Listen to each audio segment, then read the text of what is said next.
You know we love you, but we just can't afford 2 private tuitions." That was the moment I stopped chewing. Fork halfway to my mouth, frozen. The words were casual, tossed out like a weather report. My mum reached for the bread basket like she hadn't just carved open my chest and spit inside. I looked at my dad. He didn't meet my eyes, just kept sipping his wine, swirling it like he was some Wall Street sommelier instead of a guy who'd just told his daughter her dreams weren't worth the investment. My name's Annabelle, and that was the night I realised I was on my own. Gage got into Yale, my mum added, smiling like she'd won something. We're going to make it work for him. It's a once-in-a-lifetime opportunity. I was 17. I had a 4.3 GPA, had worked 2 part-time jobs since sophomore year, and had just gotten into Northwestern with a partial scholarship. But Gage had potential. Gage was the golden boy. I pushed my plate away. "Community college has great programs," my dad said, finally looking at me. "You're practical. You'll make it work." I didn't cry. I didn't argue. I just nodded, stood up, and walked upstairs. That was the last family dinner I ever attended voluntarily. 2 weeks later, I was enrolled at Westfield Community College. I got a job at a dry cleaner during the day and took classes at night. I lived on instant noodles and vending machine coffee.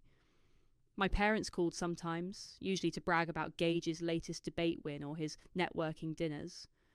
I'd listen, say, "That's great," and hang up before they could ask how I was doing. They didn't really want to know. I started freelancing, small business consulting, mostly for local shops trying to survive the Amazon era. I'd help them streamline their inventory, set up digital payment systems, rebrand their websites. Word spread. I was good. Better than good.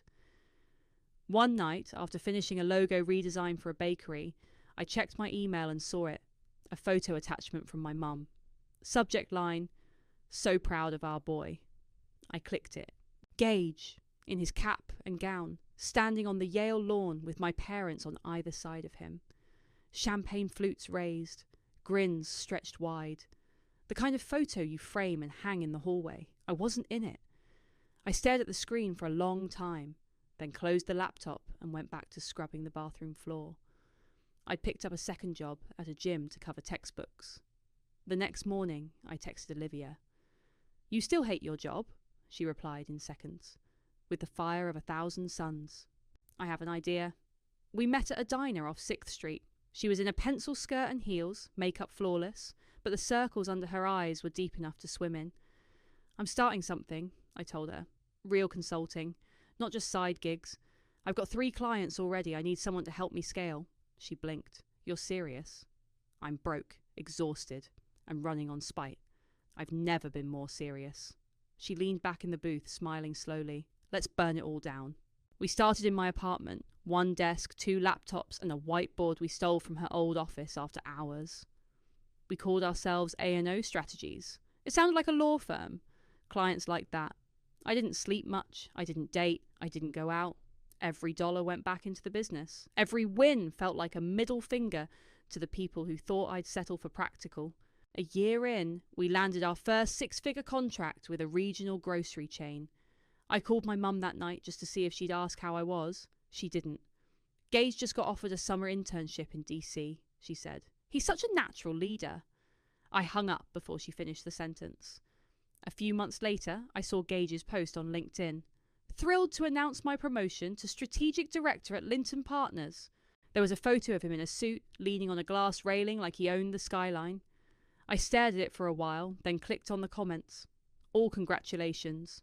All fluff. But something didn't sit right. I called Olivia. "Can you look into Linton Partners?" she called back 20 minutes later.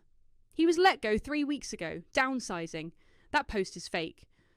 I laughed so hard I nearly spilled my coffee. For the first time in years, I felt something close to peace. I didn't need their approval. I didn't need their money. I was building something they couldn't even see, let alone understand. But I wasn't done. Not yet. They taught me to survive without them. Now they were going to learn what I'd become. "Okay, but hear me out," Olivia said, balancing a takeout box on her knee. "What if we stop calling it a project and start calling it a firm? I looked up from my laptop, eyes burning from 10 straight hours of spreadsheets. We don't even have an office. She gestured around the cramped apartment. This is an office. It has a desk, a printer, and a CEO who hasn't showered in 3 days. 2, I muttered. She grinned. Progress. We were living off caffeine, adrenaline, and the occasional stolen Wi-Fi from the neighbour's unlocked router. But the work kept coming. Word of mouth was faster than any ad campaign. One coffee shop owner told a florist. The florist told a boutique. The boutique told a yoga studio. Suddenly we were booked out 3 months. Our first real test came with a logistics company in Jersey.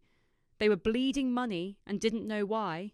I spent 3 nights tearing through their books, rewriting their supply chain strategy from scratch. Olivia handled the client meetings, smoothed egos, and translated my bluntness into something resembling diplomacy. When they wired the payment, $45,000, I stared at the screen for a full minute. Is that a typo? I asked. Nope, Olivia said, popping open a bottle of cheap champagne. That's our worth. I didn't cry, but I did sit on the floor and let the bubbles go to my head. We moved into a tiny office downtown, brick walls, flickering fluorescent lights, and a leaky ceiling, but it was ours. We painted the walls white, bought used furniture off Craigslist, and slapped our logo on the door. A&O Strategies. No one needed to know it stood for Annabelle and Olivia. We hired our first intern, a college kid named Marcus who thought we were badass. We paid him in coffee and experience until we could afford more. He didn't complain. One afternoon, while Olivia was out meeting a client, my phone buzzed. Dad. Just checking in. How's your little project going? I stared at the message. Little project. I typed and deleted 5 different replies before settling on. Me. It's going. He didn't respond. Later that night, Olivia came back from her meeting with a smirk. You'll love this, she said. Guess who I ran into? God. To apologise? She laughed. No, your brother's old friend Tyler, the one who used to call you boss baby. I rolled my eyes. What does he want? He just got laid off. Said Gage might be next. I paused. Seriously? She nodded. Apparently Gage's promotion was more like a reshuffling. They're trimming the fat. I leaned back in my chair, letting that sink in. Huh! Olivia raised an eyebrow. You okay? Yeah, I said. Just processing. I didn't gloat, not out loud, but inside something shifted. The pedestal they built for him was starting to crack. That weekend, I skipped sleep and built a new proposal for a chain of wellness spas. Olivia reviewed it Monday morning, coffee in hand. This is brilliant, she said. You sure you don't want to sleep first? I'll sleep when we hit 7 figures. She laughed, but I wasn't joking. The next few months were a blur. We landed 3 new clients, doubled our revenue, and finally hired a full-time assistant. I started wearing real blazers instead of hoodies. Olivia made me get business cards. We were still working 12-hour days, but now they came with catered lunches and a cleaning service. I even upgraded from instant noodles to actual groceries. My fridge had vegetables. That felt like success. Then one night, I got tagged in a post. Gage, standing in front of a skyline, captioned, "Grateful for new beginnings. Onward and upward." No company name, no job title. I clicked on the comments, all vague congratulations, no specifics. I texted Olivia. He's lying again, she replied with a screenshot from a recruiter site.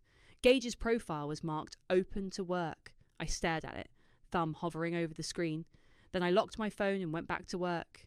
That Friday, Olivia and I sat in our office, eating Thai takeout and reviewing quarterly numbers. We're going to need more people, she said. Real hires, not just interns.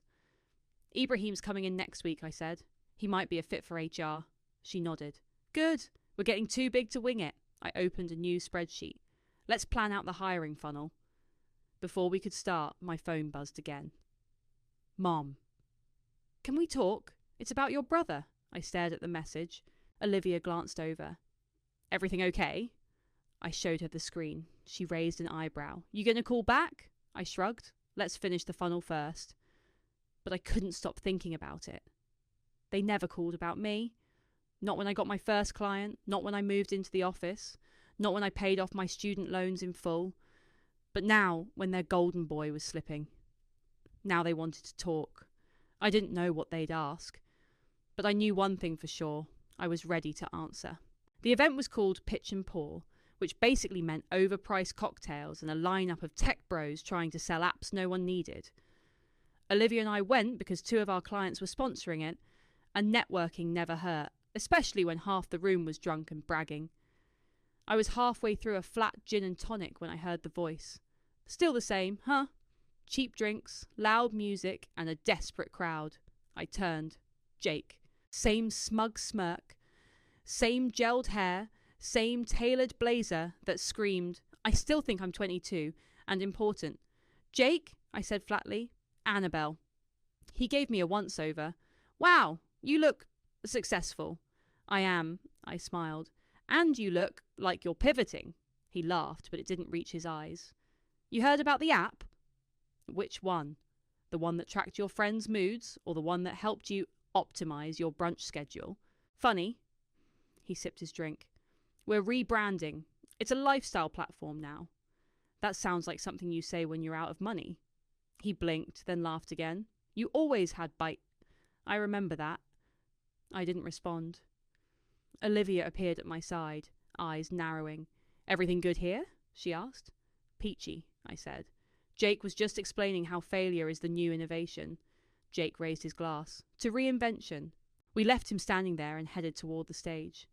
A guy in a hoodie was pitching a budgeting app for freelancers. It was terrible, but the crowd clapped anyway. I hate this place, Olivia muttered. Same, I said. Let's make it worth it. During the Q&A, I raised my hand. Your monetization model assumes a 30% user conversion rate. What data supports that? The guy stammered. Olivia leaned over. You're such a menace. 2 investors came up to us afterward. We chatted, exchanged cards, and set up meetings. Jake watched from across the room, his jaw tight. Later, in the Uber, Olivia turned to me. You know he used to call you delusional behind your back, right? I know, I said. You crushed him tonight. I looked out the window. Didn't feel like anything. The next day, I was back at the office before sunrise. My inbox was overflowing, and Ibrahim was waiting in the lobby with a stack of resumes. We reviewed them over coffee. He was calm, methodical, and sharp, the kind of person who didn't waste words. I like him, I told Olivia after he left. Let's bring him on. Done, she said. Also, your mum called again. I froze. She left a voicemail, Olivia added. I didn't listen. I nodded and pulled out my phone. The message was short. Hi, sweetheart. Your brother. He's having a hard time. Can we talk? I played it twice. Her voice sounded tired, not sad, just inconvenienced. I deleted it and went back to work. That night, I couldn't sleep. I kept thinking about Jake's face, the investor's interest, the look in Olivia's eyes when I tore through that pitch. I'd won. Again. But it didn't feel like a win. The next morning, I was in the middle of a Zoom call when my phone buzzed. Mum. Please, lunch, just us. I stared at the message, then typed a reply. Me.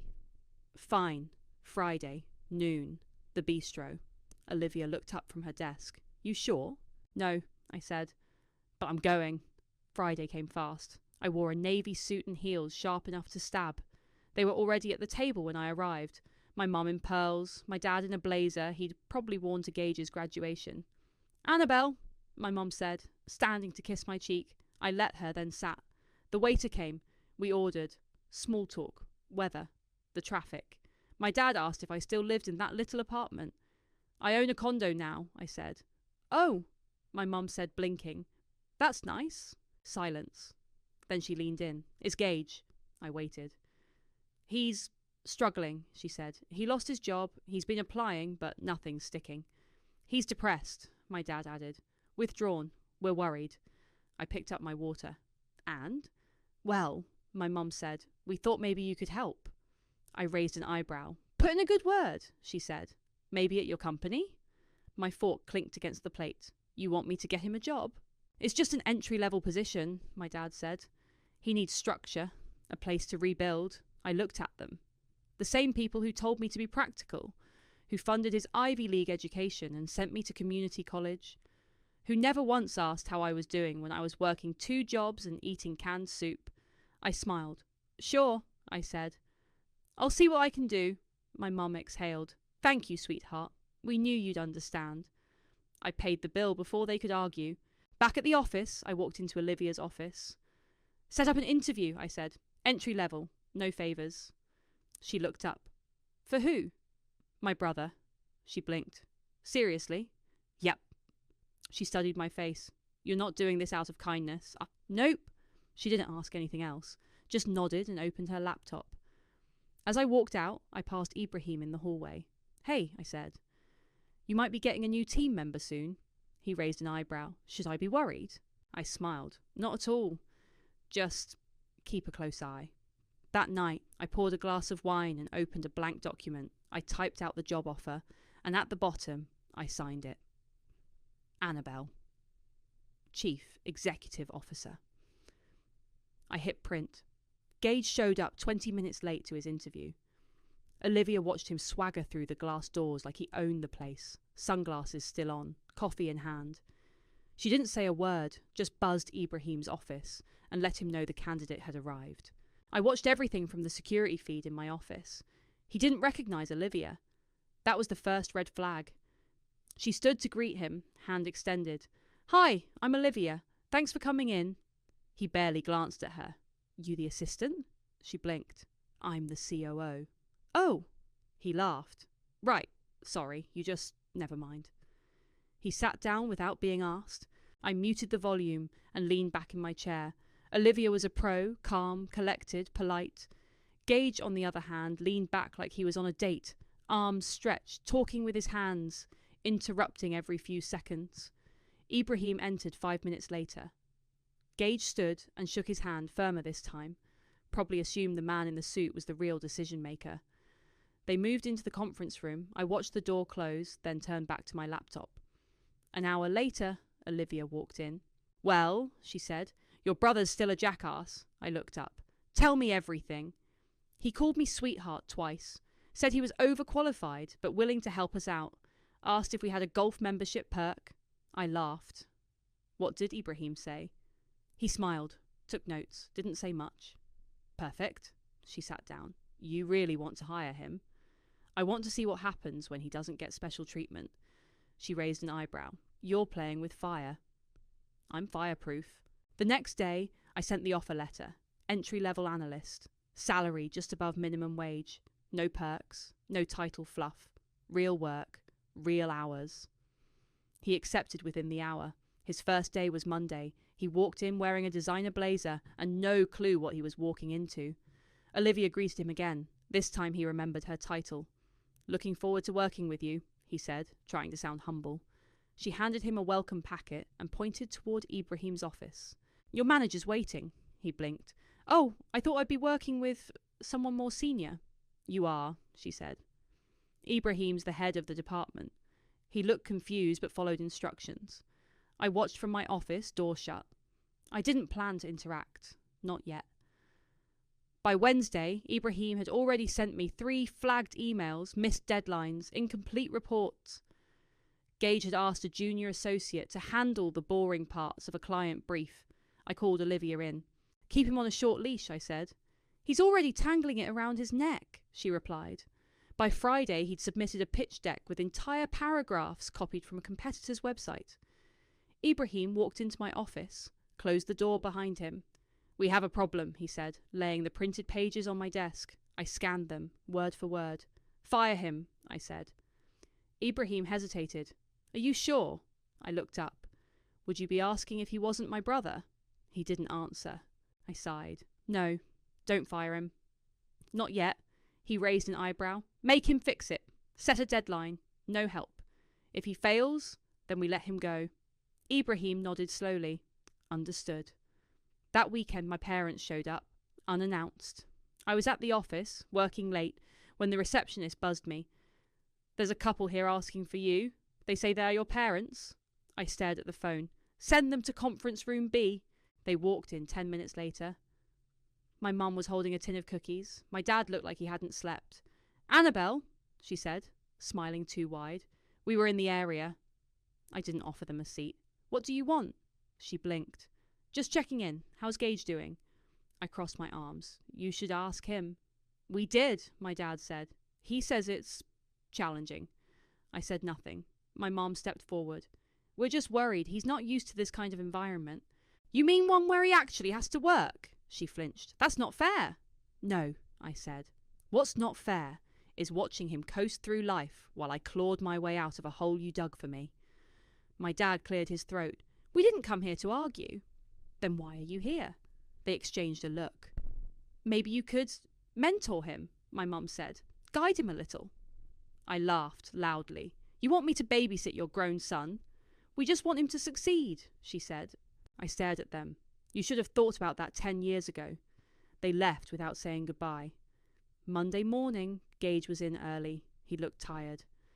The deck had been redone. It wasn't good, but it wasn't plagiarized. Ibrahim handed it to me. Your call. I read it, then slid it back. Let him present it. Sink or swim. Ibrahim nodded. As Gage walked by my office later, he glanced in. Our eyes met for half a second. I didn't smile. He looked away. Good. Let him feel it. Let him earn it. Or don't. Gage showed up for his first big client presentation, wearing a blazer 2 sizes too tight and a smile like he was about to charm his way out of doing actual work. I watched from the observation room behind the one-way glass, arms crossed, sipping a coffee that had gone cold an hour ago. Ibrahim stood at the front of the conference room, setting up the screen. Gage leaned against the table, scrolling through his phone like he was waiting for bottle service. Is he seriously texting right now? Olivia asked, standing beside me. Wait for it, I said. The clients walked in, a trio from a mid-sized retail chain we were hoping to lock down for a full rebrand. Gage straightened up, flashed his teeth, and stepped forward before Ibrahim could open his mouth. Welcome, welcome, Gage said, extending his hand. You're in good hands today. I'll be walking you through our strategy. Ibrahim didn't flinch.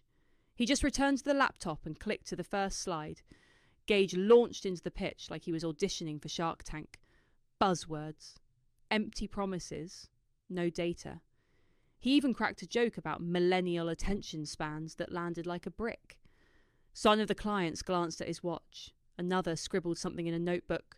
Ibrahim stepped in halfway through, gently redirecting the conversation, grounding it with actual numbers and projections.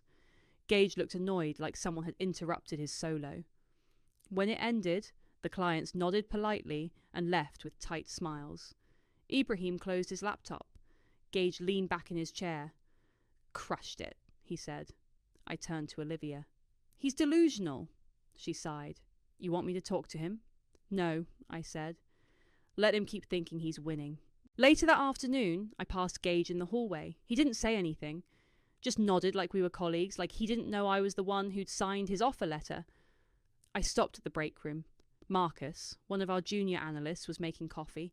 Hey, I said. How's it going? He glanced around, then leaned in. Gage told me to redo his report, said it was beneath him. I clenched my jaw. Did you? No, Marcus said. I told Ibrahim. Good. I walked back to my office, shut the door, and pulled up Gage's employee file. He was 3 weeks in. No improvements, no accountability, but I wasn't done with him yet. The next morning, I called Ibrahim. I want him on the next internal review panel, I said. Ibrahim raised an eyebrow. He's not qualified. Exactly, he nodded. Understood. The panel was a monthly meeting where department heads reviewed ongoing projects and gave feedback. It wasn't glamorous, just charts, metrics, and real talk. Gage showed up late. Again. He slid into the seat next to Ibrahim, whispering something with a smirk. Ibrahim didn't respond. As the first analyst presented, Gage scrolled on his phone. When it was his turn to comment, he said, "Looks solid, just make it pop more." I saw Olivia's eye twitch from across the table. The next presenter was a junior designer. She'd been working on a rebrand campaign for a boutique hotel chain. Her mock-ups were clean, smart, and backed by solid market research. Gage leaned forward. Have you considered using more gold? It feels cheap. She blinked. The client asked for minimalist. Minimalist doesn't have to mean boring, he said, waving a hand. I cleared my throat. Every head turned. I stood from the back of the room. Gage, I said. Do you know the client's target demographic? He blinked. Upscale travellers? Wrong. Mid-range families, budget conscious. They specifically requested neutral tones to avoid alienating their base. He opened his mouth. Closed it. I turned to the designer. Your work is on point. Proceed. She smiled, relieved. I looked back at Gage. Stay after. The room emptied fast. He stood awkwardly, hands in his pockets. What's up? He asked, trying to sound casual. I walked to the front of the room. Do you know who I am? He frowned. What? I mean, really? Do you know what I do here? He hesitated. You're in upper management, right? I stepped aside and pointed at the plaque on the wall behind me. The one with my name. The one that said CEO. He stared at it. Then at me. No way, he said. I didn't smile. You've been working here for 3 weeks. You've disrespected your co-workers, ignored instructions, and failed every basic expectation. And you didn't even bother to learn who runs the company. He looked like he'd been slapped. I didn't know, he stammered. I know. That's the problem. He looked down. Why didn't you say anything? Because I wanted to see who you really are when no one's watching. Silence. I gave you a chance, I said. Not because I believed in you, but because I wanted you to see what it feels like to earn something. He swallowed hard. Are you going to fire me? No, I said. Not yet. You're going to fix your attitude. You're going to do the work. And if I hear one more complaint, you're out. He nodded, eyes wide. Dismissed. He walked out slower than usual. Olivia stepped in a minute later. You finally told him? Yeah. She sat down. How'd it feel? I looked at the plaque. Like the beginning of something, she nodded. Or the end. I didn't answer. I just stared at the door he'd walked through and waited. Gage lasted exactly 4 days before screwing up again. This time, he emailed a client the wrong deck, one from a completely different industry. The client was confused. Ibrahim was livid. Olivia forwarded me the chain with a subject line that just read, He's testing your patience, right? I called Ibrahim. Let him fix it, I said. He doesn't know how. Then he'll learn. I hung up before I could change my mind. That afternoon, I watched Gage from my office window. He sat at his desk, hunched over, clicking and deleting, clicking and deleting. For once, he wasn't talking to anyone. No fake charm, no swagger, just a guy in a wrinkled shirt trying to dig himself out of a hole. He looked up and caught me watching. I didn't look away. Later that week, my parents showed up again. They didn't even call first, just walked into the lobby like they owned the place. The receptionist buzzed me. Your parents are here again. Should I? Put them in the small conference room, I said. I'll be there in 10. Olivia walked in as I was grabbing my tablet. They really don't get it, do they? Nope. You want me to sit in? No. I've got it. When I walked into the room, my mum was rearranging the chairs like she was hosting brunch. My dad was pacing. Annabelle, she said, smiling. We were just in the area again. Cut the crap, I said, sitting. What's going on? My dad stopped pacing. We're concerned. About? Gage, my mum said. He's not doing well. I waited. He's overwhelmed, she continued. He says the environment is hostile. I laughed. Hostile? You mean accountable? He's not used to this kind of pressure, my dad said. I looked at them. Neither was I. But you didn't seem too concerned back then. My mum's smile faltered. We just want to make sure he's being treated fairly. Fairly? I leaned forward. He's been handed more chances in 3 weeks than I got in 3 years. My dad's jaw clenched. We're not here to argue. Then what are you here for? They didn't answer. I stood. He'll either rise to the occasion or he won't. That's his problem now. My mum reached into her bag and pulled out a checkbook. I stared at it. We're behind on the mortgage, she said quietly. Your father's pension got cut. We thought maybe... I held up a hand. No, she blinked. Just to help us get through the... No. My dad looked at me like he didn't recognise me. We're your parents. And I was your daughter, until he came along. They didn't argue. I left the room. Olivia was waiting by the elevators. They ask for money? I nodded. Did you give it to them? No, she exhaled. Good. Back in my office, I sat down and stared at the ceiling. The satisfaction I thought I'd feel wasn't there. Just a dull ache in my chest and a lingering taste of something bitter. The next day, Gage was quiet. He didn't flirt with the receptionist. He didn't crack jokes in the break room. He sat at his desk and worked. Ibrahim knocked on my door around noon. He redid the deck, he said. It's not great, but it's clean, accurate. Progress, I said. Ibrahim hesitated. He asked if he could shadow one of the senior analysts. I raised an eyebrow. He said he wants to learn. I nodded. Let him. Ibrahim turned to leave, then paused. You know this is eating at you, right? I looked up. What? This game you're playing. It's not winning, it's bleeding. I didn't respond. He left. That night, Olivia and I stayed late, working through a proposal for a new healthcare client. You okay? She asked, not looking up from her laptop. I'm fine. You're lying, I sighed. They asked me for money. She closed her laptop. Wow. Mortgages behind, pensions cut. They didn't even try to hide it. And you said no? Yeah. Good. I stared at the wall. I thought it would feel better. Olivia leaned back. You've been climbing this mountain for 10 years, Belle, and now you're at the top, but you're still looking down. I didn't say anything. She stood, grabbed her coat. Just don't forget to look around once in a while. The office was quiet after she left. I walked out to the floor, past the rows of empty desks. Gage was still there. He looked up when I passed. Hey, he said. I stopped. Ibrahim said I could sit in on a client call tomorrow. Good, I said. He nodded. I'm trying. I looked at him. For the first time, I almost believed him. Keep trying, I said. That's all you've got. He nodded again, quieter this time. I walked away.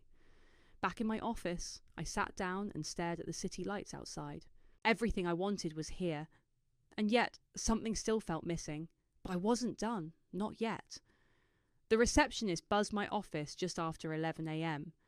They're here. I stood, smoothed the front of my blazer, and walked to the elevator lobby. Martina, Leo and Gage were clustered near the water cooler, all three looking out of place in our sleek, glass-walled office. My mother clutched her purse like it was a lifeline. My father's mouth was set in a flat line. Gage looked like he hadn't slept in days. They didn't see me. Not yet. I nodded at the receptionist. Let them wait a few more minutes. She gave a slight smirk. Of course. I walked back into the executive suite and closed the door behind me. Olivia was already waiting at the long table, a tablet in hand. You sure you want to do this? She asked. Yes. She nodded. Then let's make it clean. I gave her a look. No blood, just truth. 5 minutes later, the receptionist buzzed again. They're ready. I pressed the intercom. Send them up. A few moments passed. Then came the knock. Come in, I said. The door opened. My parents stepped in first, followed by Gage. They froze. There it was, my name, etched in brushed steel on the wall behind me. CEO, large, unmistakable. Gage's eyes widened. My mother's mouth opened slightly. My father's face went pale. I gestured to the chairs across from me. Have a seat. No one moved. You're the CEO? My mother finally said. I am. Gage blinked. Since when? Since the beginning. He sat down slowly. My father remained standing. You've been lying to us. No. You just never asked. Olivia slid a folder across the table. Let's begin. My mother reached for it with trembling fingers. Inside were performance reviews, client feedback, and a formal notice of Gage's probation status. This is harsh, she whispered. It's honest, I said. This is how we treat every employee. No exceptions. Gage looked at me. You set me up. I gave you a job. You set yourself up. He leaned forward. You wanted me to fail. No, I said. I wanted you to see what it feels like to earn something. My father finally sat. You've changed. I had to. My mother looked at Olivia. You let this happen? Olivia smiled. I helped build it. Silence stretched across the room. Gage rubbed his temples. I didn't know. I thought you were just doing okay. I didn't think you were this. I leaned forward. You didn't think about me at all. He looked down. My mother cleared her throat. So what now? You keep him on? Let him suffer? I stared at her. He's an adult. He can choose to grow or go. That's up to him. My father stood. This is cruel. No, I said. This is karma. He opened his mouth, then closed it again. My mother's voice cracked. We're your family, I stood. You made that clear when you chose him over me. Over and over. She shook her head. We did what we thought was right. No, I said. You did what was easy. The room went quiet. Olivia tapped her tablet. We're done here. They stood. Gage lingered. I'm not asking for a handout, he said. Good, I replied. Because you won't get one. He nodded slowly. I'll do better. Then prove it. He walked out. My parents followed, silent. The door clicked shut behind them. Olivia exhaled. Damn. I sat back down. Think they got the message? She asked. They got something. She leaned forward. You okay? I looked at the empty chairs across from me. I don't know. She stood. I'll give you a minute. When she left, I turned to the window. Down below, I saw them exit the building. My mother clutched my father's arm. Gage walked behind them, slower, smaller. They didn't look back. I didn't expect them to. I picked up the folder they'd left behind. Inside was the final page of Gage's review. Ibrahim's notes were blunt but fair. Shows potential, needs direction, lacks humility. I closed it and set it aside. Then I looked at the plaque on the wall. Community college wasn't a punishment. It was prep. For this. The office was quiet.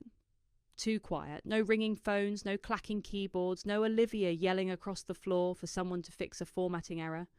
Just the low hum of the AC and the soft tap of my heels on the polished floor as I walked toward the glass wall. Gage's desk was empty. Ibrahim walked up beside me holding a folder. He didn't show up today, he said. Did he call? No, but he cleared out his things. I nodded. Okay. Ibrahim hesitated. You want me to follow up? No, let it go.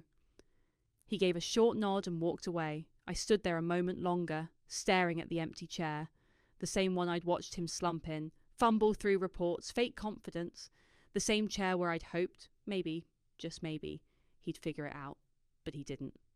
And maybe he wasn't supposed to. Back in my office, Olivia was waiting, arms crossed. So, she said, he's gone. I sat down. Looks like it. She tossed a manila envelope onto my desk. Final paycheck. Ibrahim said to sign it. I opened it, pulled out the check and stared at the name. Do we mail it? Already did, she said. Along with his exit paperwork. I nodded. Thanks. Olivia didn't move. You okay? I'm fine. She frowned. You don't look fine. I leaned back. What does fine look like? Not like someone who just won the war and forgot how to celebrate. I didn't answer. She sat down across from me. You got what you wanted. They saw you. All of them. They saw everything. Yeah. And? I looked at her. And it didn't fix anything. Olivia was quiet for a moment. Then she said, maybe it wasn't supposed to. I glanced at the window. The city stretched out in every direction, tall and cold and full of people who didn't know or care what it took to get here. I thought it would feel like justice, I said. It was, she replied. Just not the kind that hugs you after. I laughed, a short, tired sound. She stood. You still seeing Rosalind? Skipped a few weeks. Go back. I picked up my phone and stared at the screen. I'll call her. Good. She walked to the door, then paused. You're not alone, Belle, even when it feels like it. I nodded. After she left, I sat there for a while, staring at the empty chair across from me. Then I picked up the phone and dialed. Rosalind speaking. It's Annabelle. Oh, she said, surprised. Hi, it's been a little while. Yeah, I know. You want to come in? I looked around my office, the awards on the shelf, the framed first check from our first client, the photo of Olivia and me on the day we opened this place. Yeah, I said. I think I do. Rosalind's office smelled like lavender and old books. She offered me tea, which I declined, and waited until I sat before speaking. You look tired, she said. I am, she nodded. Tell me. I took a breath. They came to my office. My parents. Gage. She raised an eyebrow. How did that go? They found out I'm the CEO.